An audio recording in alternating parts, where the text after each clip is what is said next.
Communication is a necessity in every organization. Without it, things would not get done and people would not be informed. We're going to talk about building a framework for effective business communication. The function of business communication typically falls within three categories: to inform, to persuade, or to connect or foster goodwill with one another. Technology has allowed us to communicate in very distinct ways and has changed the way we work in an organization. When I was in elementary school, we'd play the telephone game. So some of you may have heard or played this game before. Sometime we'd sit in a circle to play, and other times, if we were in class, we'd share the message up and down the rows. You'd start out by thinking of a statement to whisper to the person to one side of you. That person would whisper the statement to the next person, and so on and so forth until the message made it back to you. The trick was that a person could only say the statement once. There was no repeating allowed. So whatever you heard, you passed along the statement the best you could to the next person. For those of you who are familiar with this game, you know that many times the last statement heard was very different from the first statement that was sent. So as kids, we thought this was funny and we'd laugh about it. And we had a lot of fun playing this game.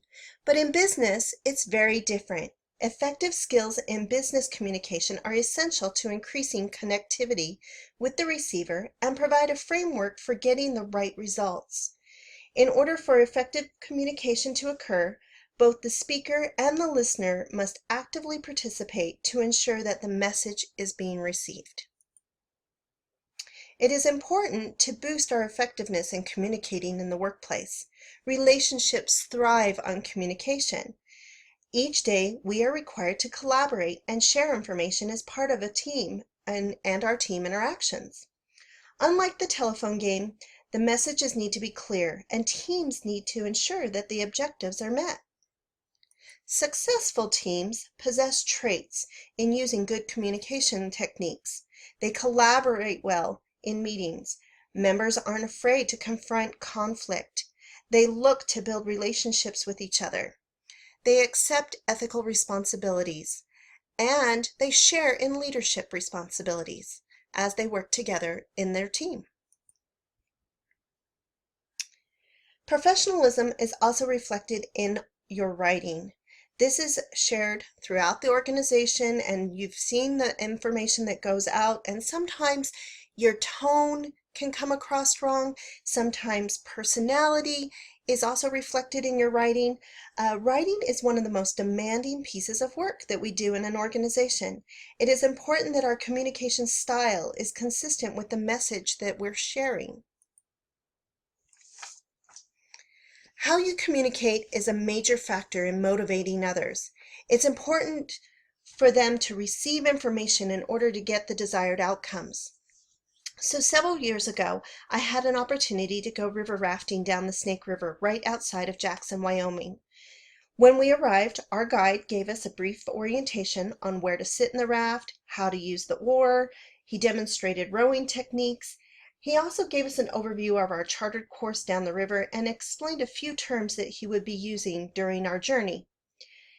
He then set a few ground rules. He told us the first item was that we needed to listen for his instructions.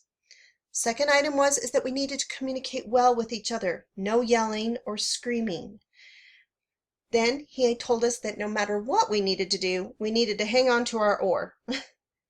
Throughout the journey down the river, our guide would direct us on what we needed to do, what we needed to be doing at the right time as we approached different parts of the river to navigate us safely through the rapids. Everyone in the raft had to work together and share information so we didn't capsize our raft.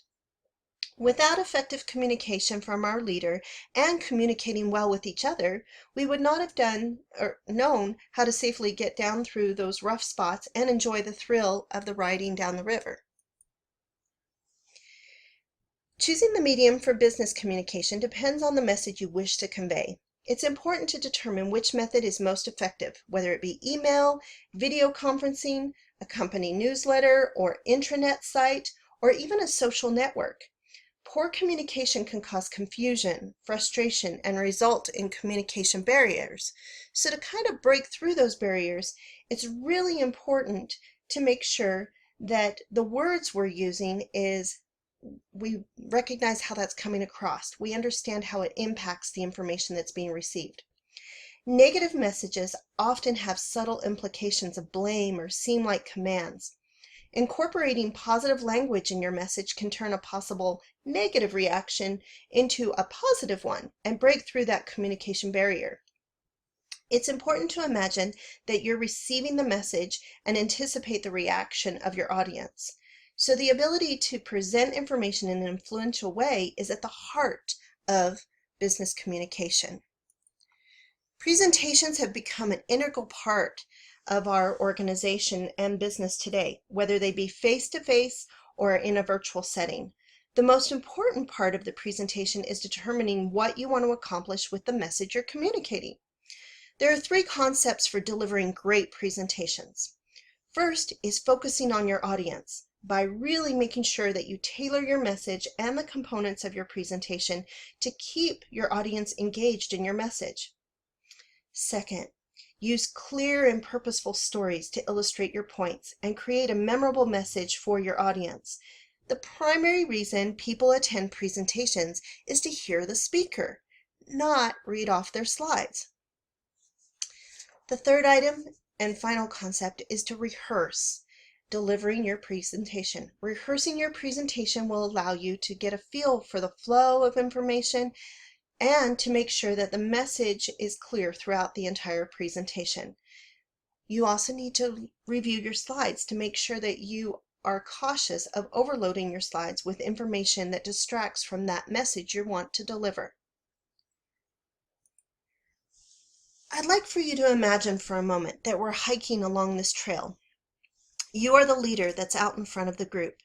As the leader, you share information along the way to guide us and direct us to make sure that we stay on course and we attain our goal to get to our destination. You may use different methods along the way, always looking back to make sure you haven't left someone behind.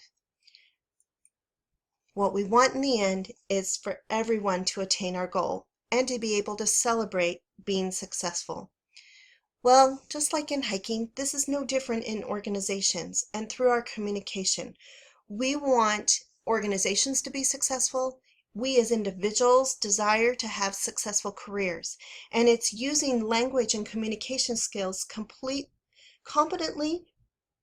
so that this can mean the difference between success and failure. Communication structures and norms differ from organization to organization. The vehicle or venue you choose to deliver your message is just as important as the information you are sharing. Organizational leaders and employees must be equipped with the skills to create a framework for successful communication in our organization.